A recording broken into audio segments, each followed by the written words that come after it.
하나님의 말씀 보도록 하겠습니다. 하나님의 말씀은 사사기 11장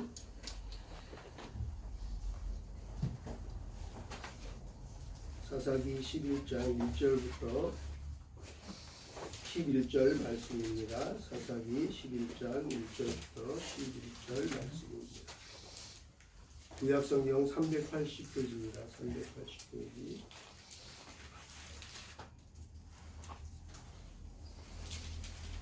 사사기 11장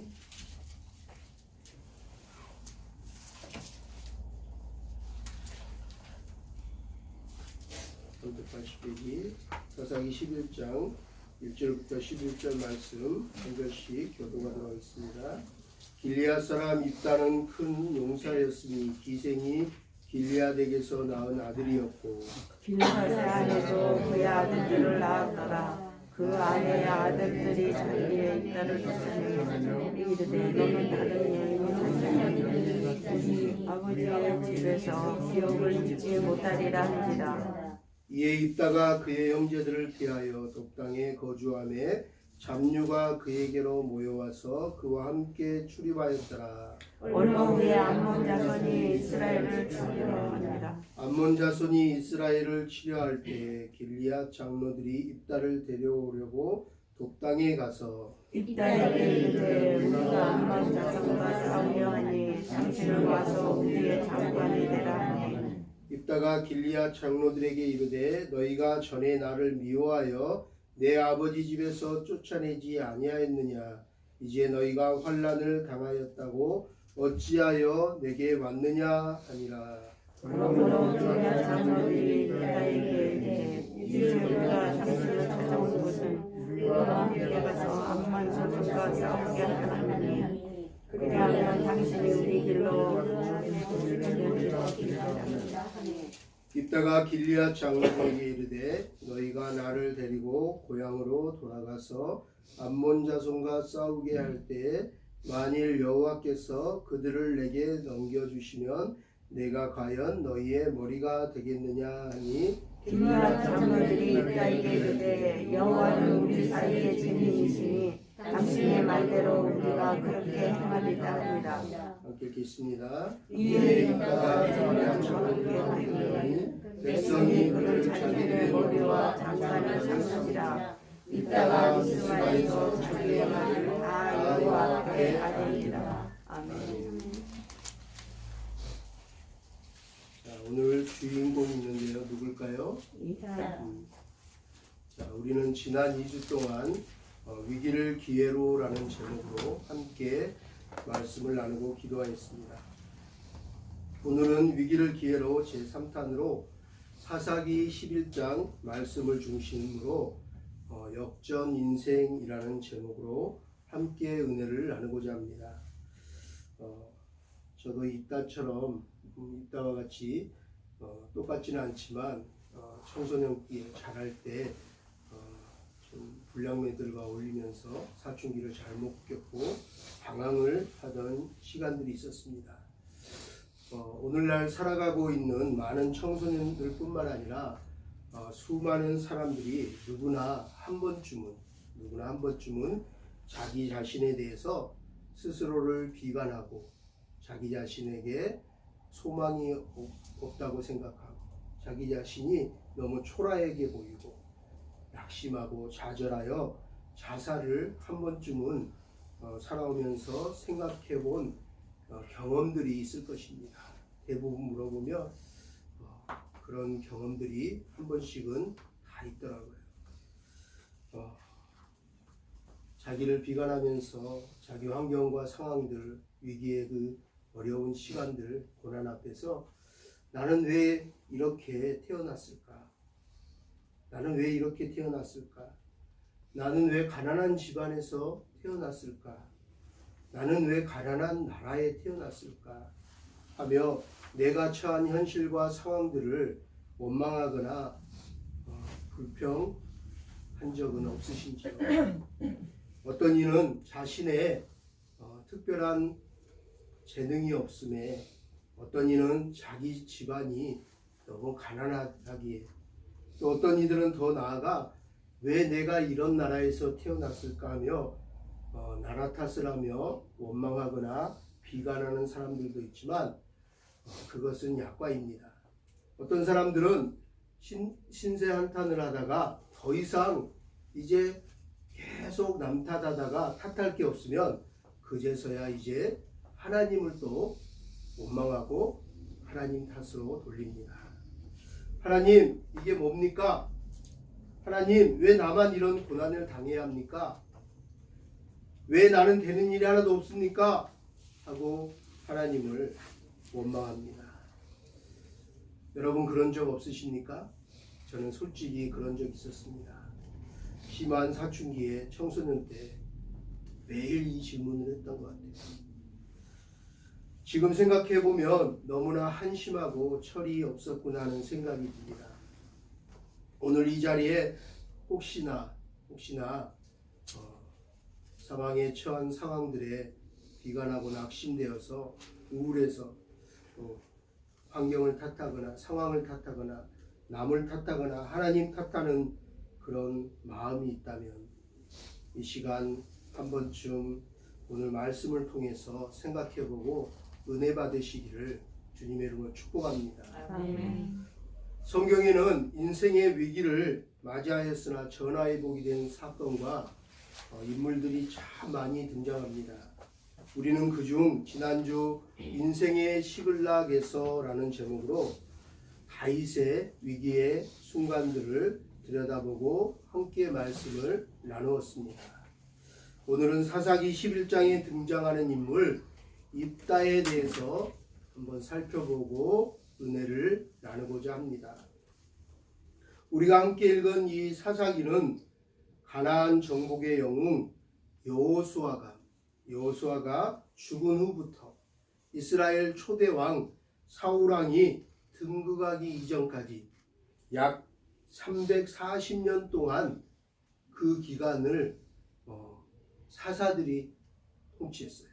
그 340년 동안의 기간에 사사들이 나라와 민족들을 이렇게 선지자 역할, 왕 역할 하면서 이끌었는데 그 사사 중에 한 사람이 누구라고요? 오늘 본문에 나온 사람이 입다라는 사람입니다.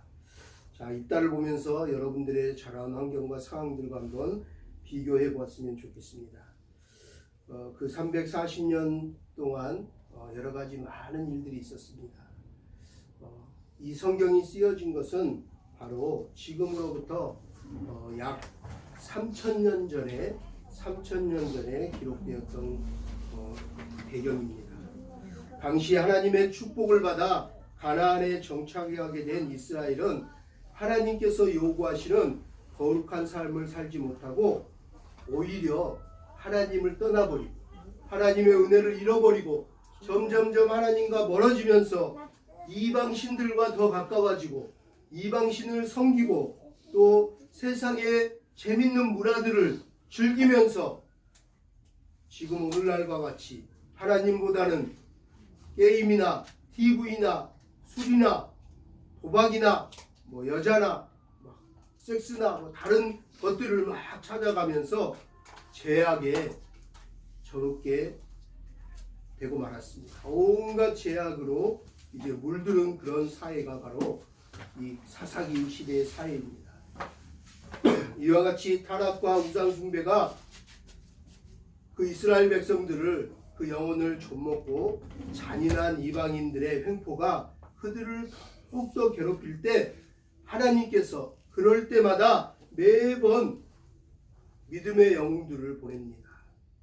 즉 사사들을 세워서 이스라엘 백성들에게 구원의 길을 마련해 주십니다. 오늘 본문에 나오는 입다가 바로 그 사사 중에 한 사람이었습니다. 오늘 본문에 나오는 입다는 성경에 보니까 뭐라고 칭호를 받았어요? 우리가 함께 읽었는데 입다를 큰 용사라고 칭호를 받았습니다.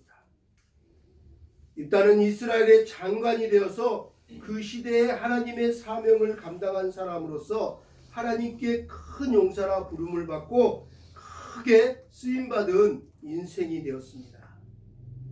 과연 어떤 사람들이 하나님께 크게 쓰임을 받을까요? 여러분들의 자녀들이, 손자들이, 여러분들의 후손들이 하나님께 크게 쓰임받기를 원하지 않으십니까? 저는 돌아가신 외할아버지, 외할머니가 저 뱃속에 있을 때부터, 제가 할아버지 교회에서 태어났는데 목사님이실 때 뱃속에 임신했다고 얘기 들을 때부터 그렇게 기도했대요. 하나님 이 시대에 사무엘처럼, 베드로처럼 존귀하게 쓰임받게 하여 주세요 하고 하나님께 쓰임받는 사람이 되기를 원하셨대요. 아마 그 기도가 지금 제가 오늘 이 자리에 있지 않을까라는 생각도 들어요. 할아버지, 사랑하는 할아버지, 할머니뿐만 아니라 부모님들이나 교인들이 정말 그렇게 기도해 주신 분들이 많았다고 해요. 여러분들도 여러분들의 자녀들이 귀하게, 존귀하게 쓰임받기를 기도하기를 주의 이름으로 축원합니다. 아멘. 여러분들도 하나님께 귀히 쓰임받고 싶은 사람이 되고 싶지 않습니까? 저는 아직도 그 기도를 계속합니다. 내가 언제까지 살지는 모르지만 사는 날 동안 마지막 순간까지, 아니 그 죽는 순간에는 더 멋지게 좀 사용되다가 그날은 좀 멋지게 좀 이왕 죽는 거, 어차피 태어나 죽는 거, 마지막 죽는 날이 더 멋진 날, 하나님께 더욱더 크게 쓰임받는 날이 되기를 기도하고 있습니다. 아멘. 할렐루야. 아멘. 여러분도 하나님께 귀하게 존귀하게 쓰임받는 인생이 되기를 주의 이름으로 축원합니다. 아멘. 여러분 얼마나 잘나야지 쓰임받을까요? 얼마나 공부를 많이 해야지 쓰임받을까요? 얼마나 돈이 많아야지 쓰임받을까요? 얼마나 좋은 집안에서 태어나고 좋은 배경과 많은 인맥들이 있어야지 쓰임받을까요? 성경에 보니 아이러니하게 그런 사람들을 하나님이 안 쓰셨더라고요. 우리 12제자들을 봐도 알잖아요. 그죠? 대부분은 그냥 물고기 낳고 어부에 평범한 사람들이었어요. 정말 하나님이 쓰신 사람은 뭐가 잘나고 많은 학벌 있고 막 똑똑하고 막 여러 가지 조건에 다 맞춰서 삼성의 회장이나 사장이나 임원들처럼 그런 게 아니더라고요. 정부의 관료들을 뽑고 이런 게 아니더라고요. 얼마나 좋은 조건을 갖췄느냐, 얼마나 잘생기고 잘났냐 이런 것에 대해서 하나님은 관심이 없으세요. 오늘 주인공 입다의 출생을 보아도 그럽니다. 입다는 너무나 보잘것없이 출생을 했고 또 그가 환경 속에서 자랐습니다. 입다는 기생이 낳은 아들이었다라고 오늘 성경은 얘기하고 있습니다. 엄마가 누구라고요? 기생. 친구들에게 왕따 당했을 거예요. 그죠? 손가락질 당했을 거예요. 야, 니네 엄마 몸 파는 여자라며 하고 자라 떳떳하지 못했을 것 같아요.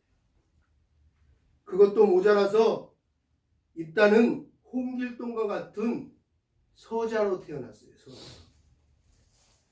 그래서 다른 형제들로부터 배다른 서자의 자식이라고, 본초의 자식이 아니어서 다른 형제들부터 미움을 받고 왕따를 당했어요. 친구들이나 세상 사람들에게도 손가락질 당하고 왕따 당한 것뿐만 아니라 형제들에게도 사랑을 받지 못했어요. 너무나 불우한 출생과 환경 속에서 자랐습니다. 그러게 자라다가 이제 청소년이 되었는데 누구랑 어울렸어요?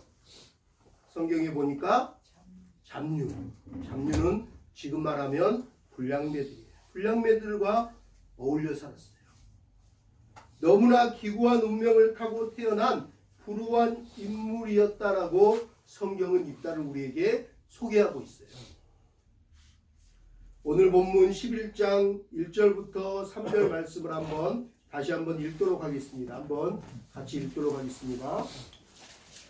함께 읽겠습니다. 길리앗 사람 입다는 큰 용사였으니 기생이 길리앗에서 낳은 아들이었고 길리앗의 아내도 그의 아들들을 낳았더라. 그 아내의 아들들이 자라매 입다를 쫓아내며 그에게 이르되 너는 다른 여인의 자식이니 우리 아버지 집에서 잊지 못하리라 한지라. 이에 입다가 그의 형제들을 위하여 독당에 거주하며 잡류가 그에게로 모여와서 그와 함께 출입하였더라. 3절에 입다가 집에서 쫓겨나와서 잡류와 함께 살았다라는 단어가 나오는데 이 잡류라는 뜻은 도덕적으로 타락한 자들을 뜻하는 용어입니다. 일정한 직업이 없이 다른 사람들을 괴롭혀 뜯어먹고 사는 사람들, 즉 오늘날 말하면 건달패, 깡패, 불량배, 거지패들을 뜻하는 말입니다. 그렇게 자라난 입다였지만 이스라엘이라는 한 나라에 큰 위기가 닥쳐왔습니다. 이 위기의 순간에 그 나라의 모든 장관들이 누구를 찾아옵니까? 입다를 찾아옵니다. 입다에게 찾아옵니다. 입다에게 찾아왔던 것을 보면 입다가 얼마나 큰 용사였는지, 얼마나 용기와 실력이 뛰어난 인물이었는가를 짐작하여 생각해 볼 수가 있습니다. 여기에서 우리가 꼭 기억해야 할 중요한 교훈이 두 가지가 있습니다. 첫 번째는 너무나도 말도 안 되는 출생과 집안에서 태어났어요. 또 그런 환경 속에서 제대로 교육 한번 받아보지 못할 뿐만 아니라 가족들에게도 미움을 받고 버림을 받고 쫓겨나서 왕따 당하며 거지패들과 불량배들과 온전히 잘 것도 없는 곳에서 그런 환경 속에서 자라난 입다에게 정말 그 당시에는 선민사상이 정말 그 직위들 있잖아요. 존경받고 무시하고 계급처럼 우리 조선시대처럼 쌍놈이나 백점 취급하고 그런데 이 거지패들을 좋아하지 않았어요. 그런데 이 선민사상이 대단한 각 지파의 우두머리, 각 지파의 리더였던 장로들이 그에게 다 옵니다. 그리고 이 위기에서 나라를 구해주세요 하고 머리를 조아립니다. 입다에게 머리를 조아려요. 이 장로들이 자기보다 어린 입다에게 머리 숙여서 우리의 왕이 되어 달라고 할 정도로 모든 환경과 고통의 시간들을 그 고난의 힘든 상황과 환경들 속에서 정말 멋지게 성장한 거예요. 정말 멋진 사람이 되어 있어요. 얼마나 멋진 사람으로 성장했는가 오늘 성경은 말하고 있어요.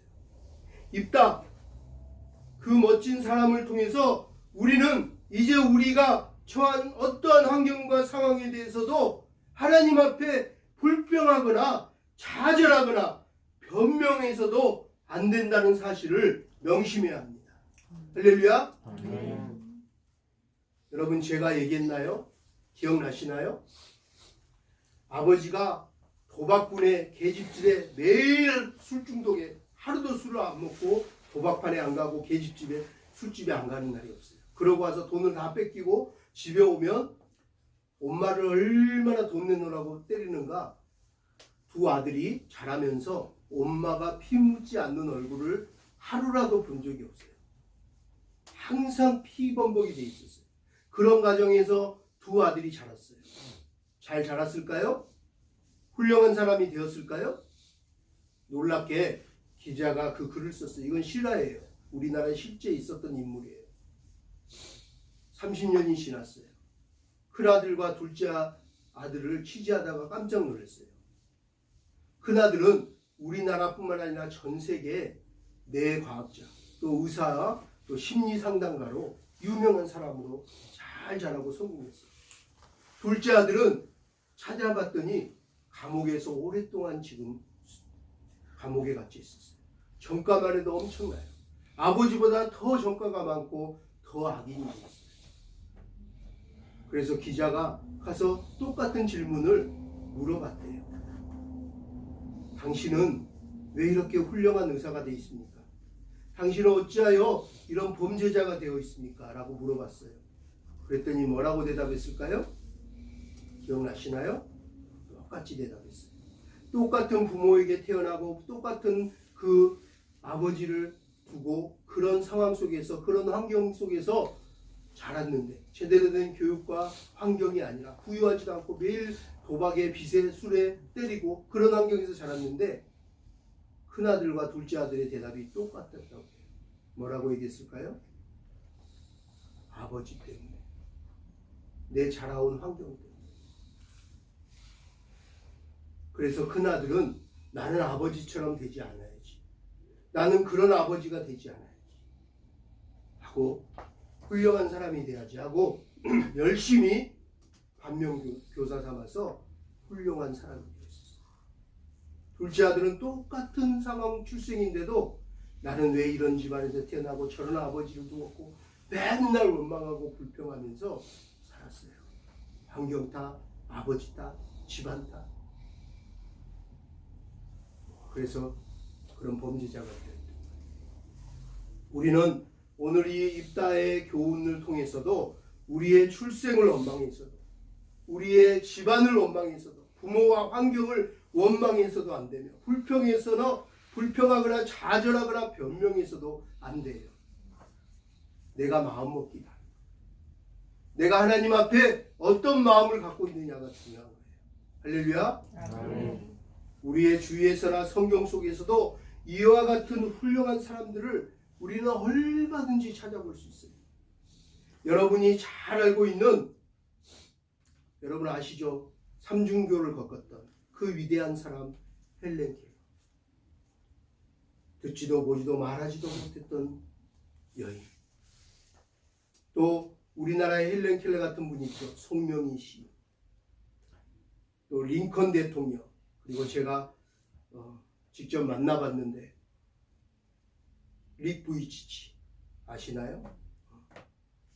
전 릭 부이치를 바로 앞에서 보고 릭 부이치가 연주하고 막 말하는 걸 듣고 얼마나 그날 울고 많이 하나님 앞에 내 환경과 살아온 내 불평하고 내 신체 조건과 내 약점들 컨퍼런스에서 너무나 하나님 앞에 불평했던 죄를 회개했어요.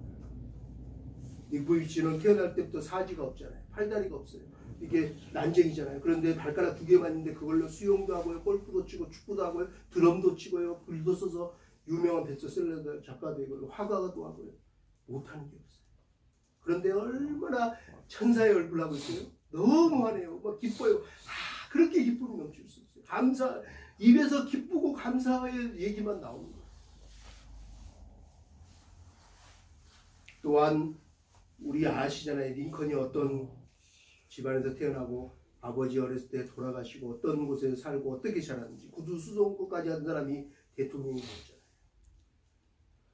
그리고 미국 건국 이래 가장 높은 자리에서 대한민국 사람으로서 미국의 대통령, 부시 대통령을 모셨던 앞을 보지 못하던 사람이 있었어요. 누구예요? 강영우 박사님. 그리고 성경에 나오는 요셉, 모세도 어째요? 태어나자마자 숯불이에 광주에 강에 있다가 버려졌잖아요. 그죠? 또 누가 있어요? 전쟁의 포로로 잡혀갔던 다니엘과 세 친구 등 수없는 좋지 않은 상황과 환경 속에 시간 속에 던져졌던 많은 위대한 사람들이 있었어요. 그 인물들은 그 어떤 환경과 고난들을 다 이기고 멋지게 승리하고 하나님께 쓰임받은 사람들이었어요. 사랑하는 여러분, 여러분들도 그렇게 될 수 있습니다. 할렐루야. 아멘. 믿습니까? 아멘. 그렇게 될 수 있다고 아멘하는 것이 바로 믿음입니다. 에이, 내가 어떻게 해요, 목사님? 난 배운 것도 가진 것도 잘난 것도 없는데. 그거는 믿음이 아니에요. 하나님은 연약한 자를 들어서서 높여주시는 분입니다. 할렐루야. 아멘. 하나님을 믿으신다면 하나님이 여러분들을 축복하실 것입니다. 여러분이 이제 믿으신다면 이제 입다처럼 누군가 나에게 다가와서 어느 날 내 인생에 위기가 왔어요. 나 좀 도와주세요. 나 너무 지금 힘들어요. 당신이 필요합니다. 당신이 꼭 필요합니다. 당신이 꼭 있어야겠습니다. 당신의 도움이 간절히 필요합니다. 라고 말하는 사람이 되기를 주의 이름으로 축복합니다. 아멘. 그래서 간절히 누군가의 도움이 필요한 사람들에게 가서 도와주십시오. 도와주십시오. 그리고 그들을 위로해 주십시오. 그들의 위기의 순간에 도움이 되어 주십시오. 그리고 그들의 필요를 채워 주십시오. 그들을 환난에서 위급한 상황에서 구원해 내십시오. 그러면 하나님께서 당신을 축복하실 것입니다. 당신을 기뻐하실 거예요. 하나님께서 당신과 함께 할 것입니다. 그러면 하나님께서 그런 당신을, 우리를 귀하게 쓰게 하실 것입니다. 쓰실 것입니다. 하나님께 귀히 쓰임받는 인생이 되기를 축복합니다. 아멘. 그것이 여러분들과 또 여러분에게 말씀을 전하는 저의 간절한 소원이며 바람이 될 것입니다. 저는 그런 여러분이 되기를 위해서 하나님이 오늘 이 자리에 보내신 것입니다. 그것이 또 제가 살아가고 있는 이유이자 사명입니다. 제가 살아야 할 이유입니다.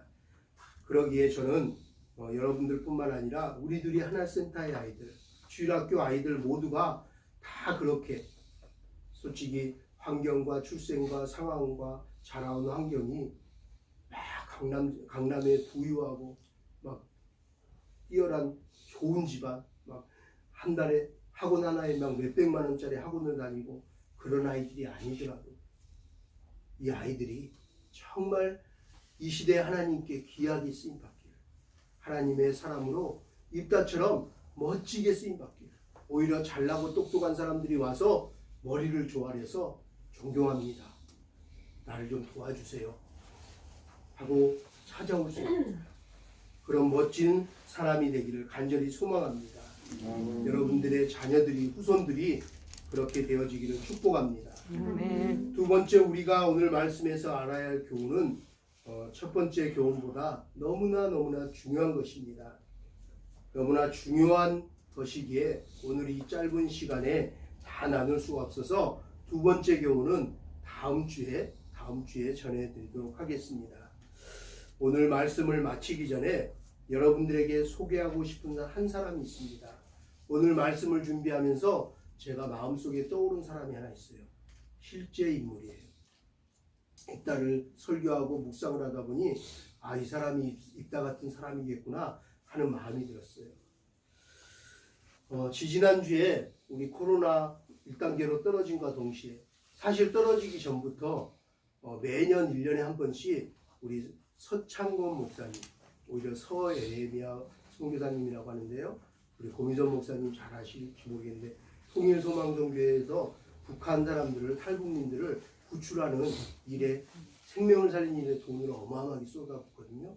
그 통일소망선교가 시작할 때부터, 첫 시간부터 함께했고 그 후원을 했던, 지금도 후원하고 계시고 같이 동역하고 계시는 목사님이신데요, 미국에서 한인 목회를 오래 하셨어요.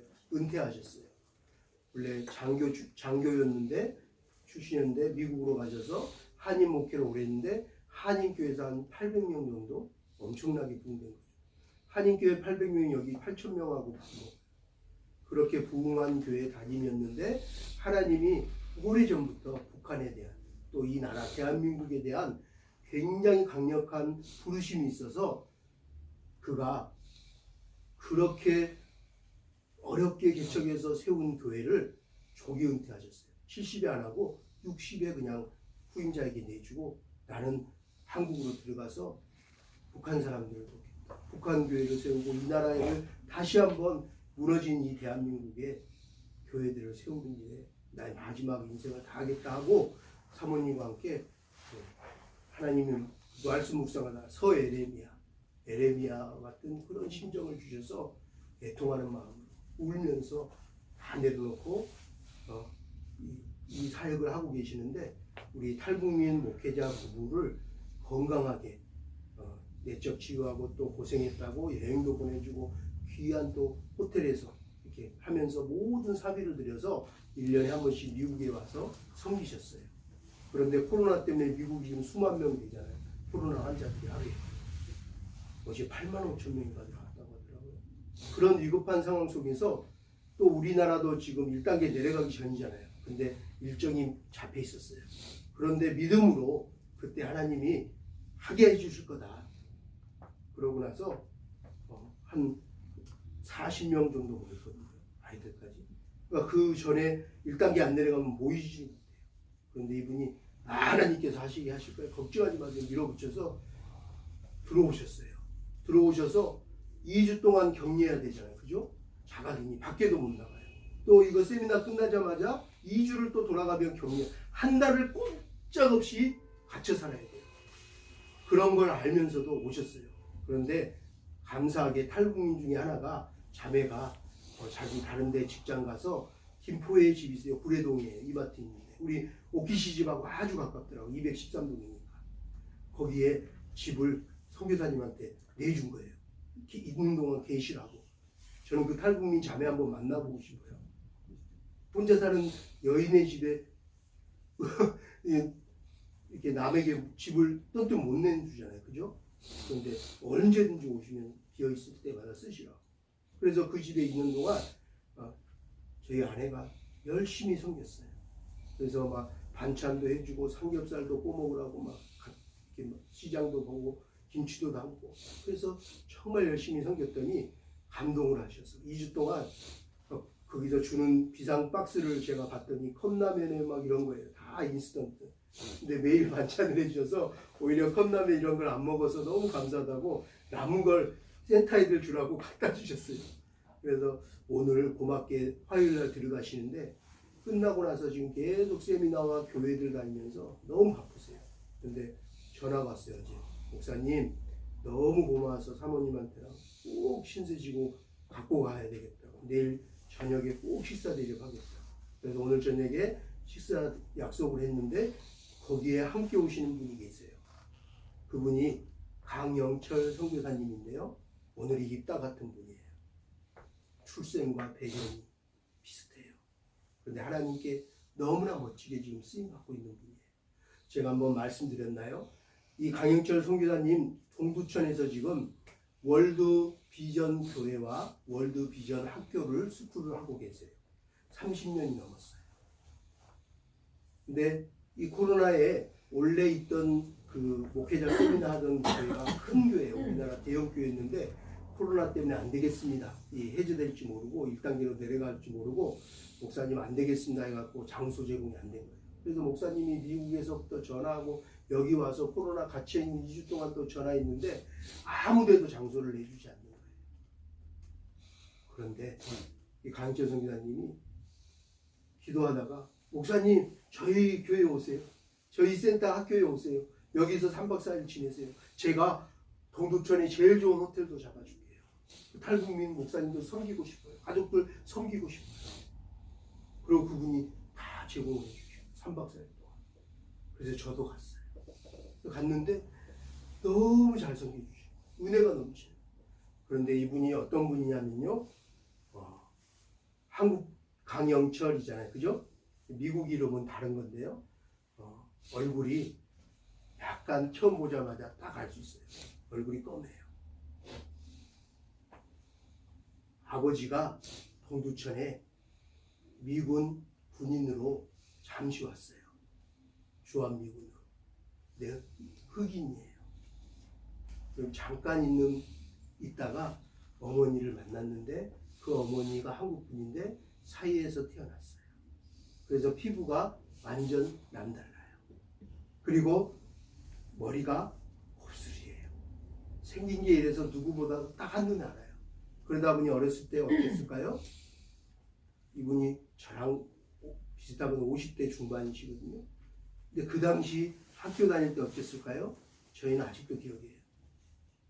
이 틱이라고 혼혈하라고 얼마나 그런 아이들 학교에 있거나 주위에 있으면 왕따시키고 막 집단 폭행하고 얼마나 이 차별이 심했는지 몰라요. 지금 대한민국이 그런 차별이 다문화 이제 국가가 돼서 그런 게 많이 좋아졌지만 옛날에는 너무 심했어요. 그래서 이분이 꼭 이따처럼 본인이 원치 않은 가정에서 태어났어요. 그런 색깔과 모습으로 태어났어요. 그리고 왕따 당했어요. 그런데 버림받았어요. 그의 가족들로. 아버지가 몇 년 있다가 근무가 끝나니까 미국으로 가버렸어요. 그때부터 홀어머님이 돼서 갔어요. 어머니는 정말 눈물 없이는 못 들을 온갖 고생을 하면서 정말 혼자서 그 아이를 키우느라고, 그 아이가 또 너무 많은 상처를 받고 자라는 걸 보면서 눈물을 흘려서 기도할 수밖에 없어서 신앙을 가져서 교회 가서 매일 새벽에 그 피곤한 몸을 뼈마디가 다 쑤셔질 정도로 노가다 온갖 허드렛 일 하면서 끙끙거리면서 아프면서도 자신의 처지와 아들의 그 상한 마음을 아시기에 매일 새벽 기도를 갔다고 해요. 눈이 오나 비가 오나. 그리고 하나님을 의지했죠. 하나님께 눈물로 기도했어요. 하나님, 우리 영철이 하나님이 키워주셔야 합니다. 아버지가 없습니다. 아빠가 없습니다. 약 올린다. 그 안에도 색깔과 뭐 이게 얼굴색이나 이런 게 틀려서 왕따 당하는데 아빠 없는 놈이라고 매일 애들이 약 올립니다. 하나님이 아버지 되시잖아요. 하나님이 영철의 아버지 되잖아요. 하나님이 친히 아버지 대신히 키워주세요 하고 눈물로 기도했다.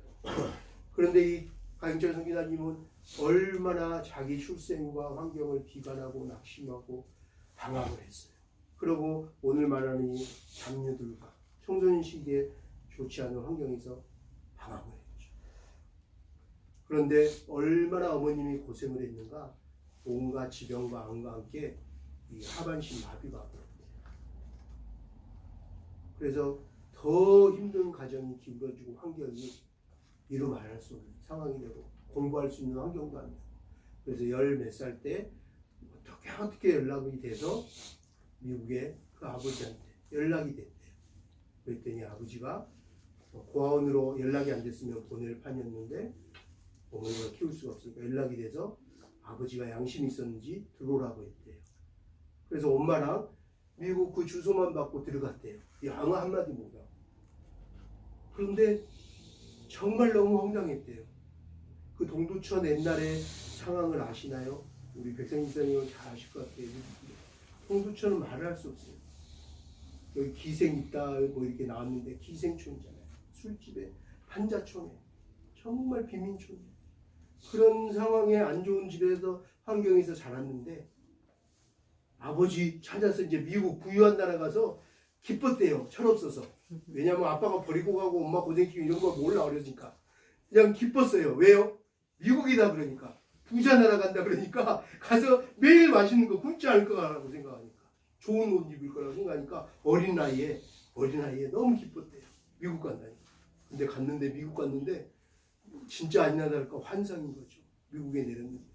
근데 내리는데 그게 끝이 아니고 내려서 며칠을 이렇게 찾아서 물어서 갔는데 동두천보다 말도 안 되는 우리 강원도 산골짜기보다 북한보다 더 안 좋은 미국이 아닌 거야 이거는.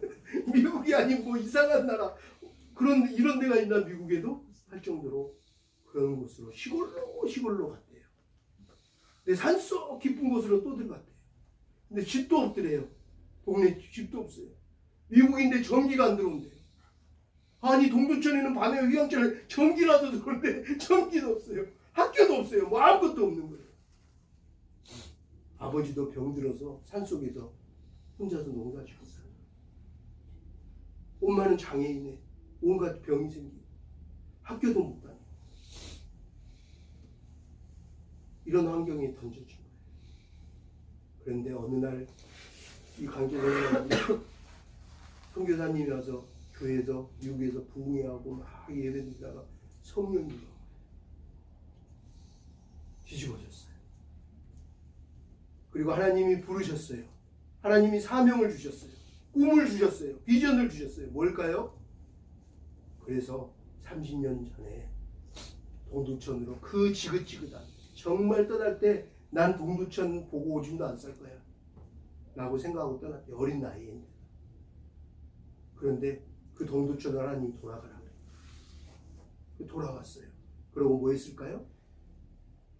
자기와 똑같은 아이들 30년 전의 아이들이 거기에 수천 명 있는 걸 본 거예요.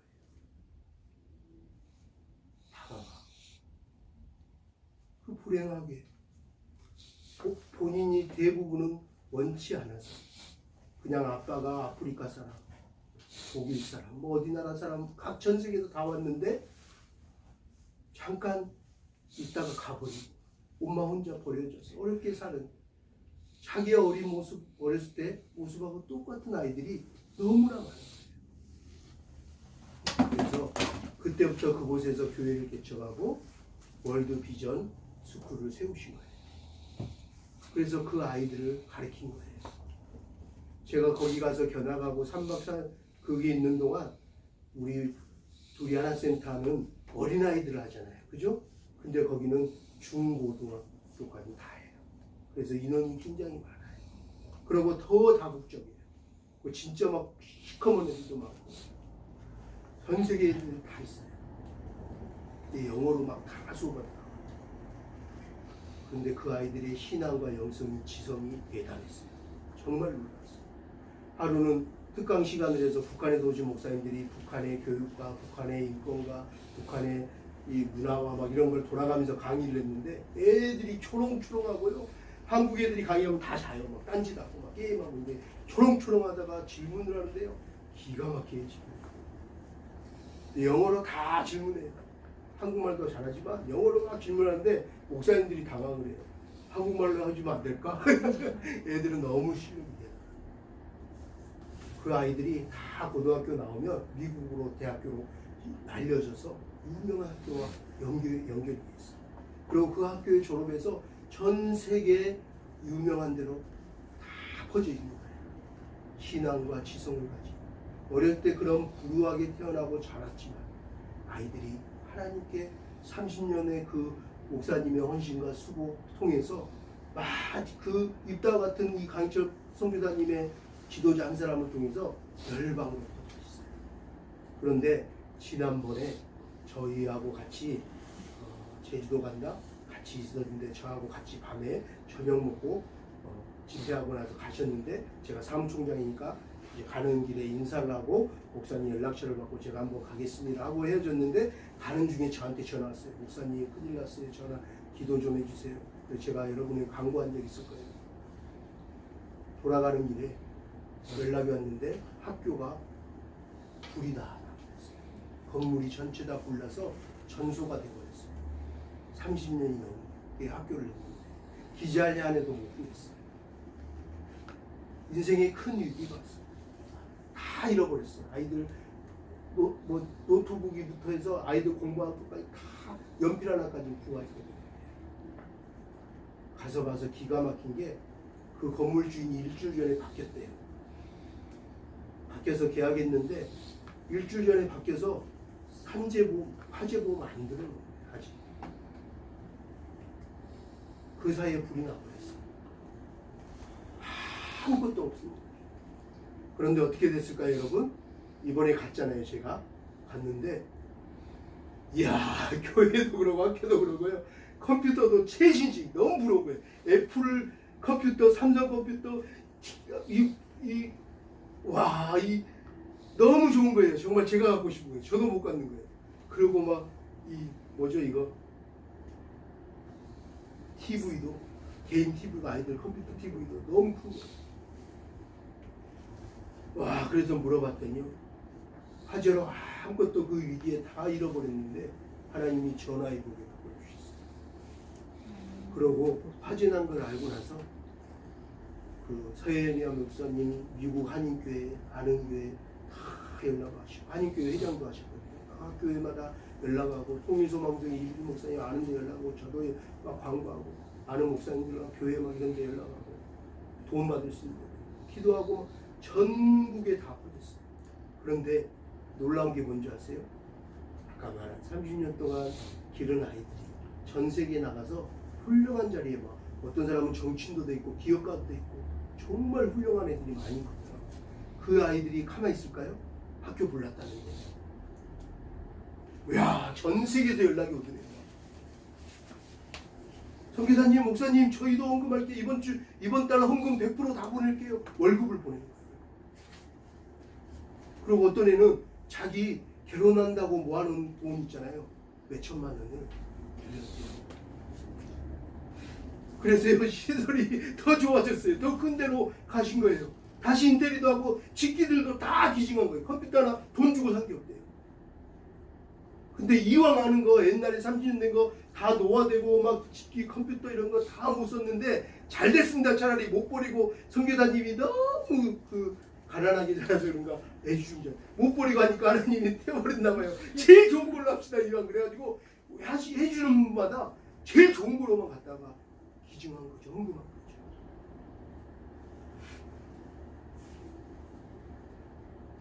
저는 오늘 말씀을 묵상하면서 이 말씀을 전하면서 그 강시호 선교사님이 계속 떠올랐어요.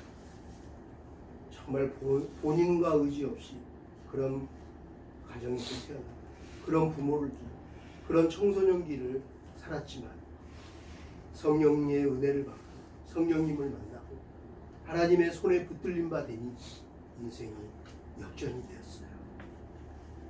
그리고 전 세계 하나님의 사람들을 제자들을 예수의 제자들을 키워냈어요.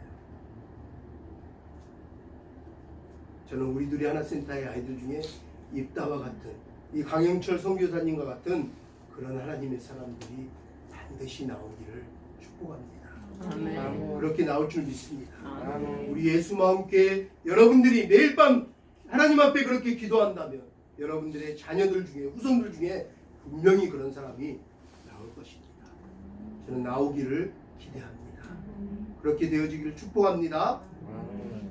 저는 제가 하나님이 저한테 제일 먼저 그런